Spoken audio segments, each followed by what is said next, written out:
Hey, family. This is Cassandra with Let's Talk About It. I thought I'd do something a little different tonight. I usually talk about social and political issues, but I wanted to get into family tonight. So many of us are preoccupied with the literal term of family that we forget the intricacies of just how important family is.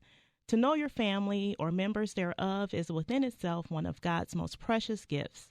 Your family is much more than what comes to mind. It is not just having the ability to identify with your mother or father, your siblings, aunts, and uncles. Family by design is a framework that personifies your values, your behaviors, your attitude, and your character. Family is also finding love and comfort with those that may not share your blood as a relative, but they share in your world. Unfortunately, many of us choose to distinguish ourselves from certain family members. Oftentimes, we do this because we are embarrassed by their actions and or their behaviors, and it deduces the importance of having a relationship with them. We can't understand why he or she ended up on drugs, why this person can't find a job, why this person keeps having children, or why this person chooses to live lifestyles that they do.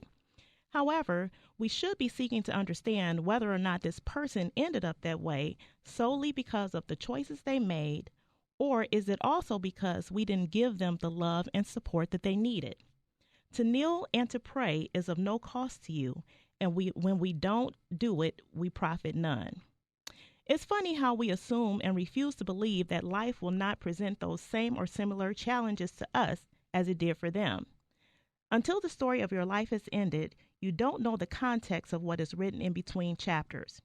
We can't judge that from which we are a part of, and to condemn them is to condemn yourself. We don't have the ability to exchange what God has given us for something better, and in reality, we should never want to do this because each life has a purpose, no matter how broken or frayed we think it is. We all are a work in progress. I am asking everyone tonight who is listening to this show to embrace your loved ones. Embrace them with patience and kindness and unconditional love. Don't let anything get in the way of family. Quarreling and fighting, that happens in families, but let love always bring you back together. Many of us have lost loved ones and never had a chance to repair the relationships and mend broken hearts. We have wanted so many times to say, I love you or I am sorry, but our pride stood in the way. How can pride, which is something that you cannot reach or touch, be so powerful that it prevents you from getting and giving the love you deserve?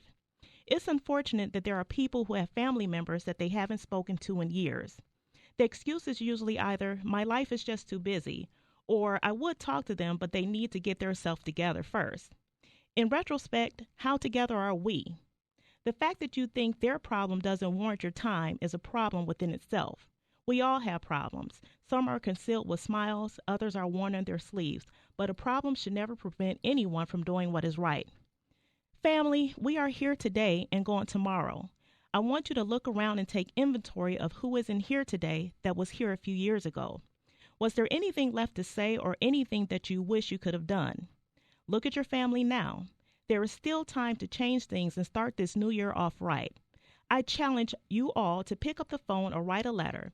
Just reach out and start to forgive those family members who you feel have wronged you and ask for forgiveness from the ones you may have wronged. Don't be embarrassed about the family that you come from. And even if you don't know your immediate family, show appreciation and love for the ones who stepped in and accepted you as family. Let the work of God be manifested in everyone. There is no perfect man, and there is never an excuse to disown where you come from.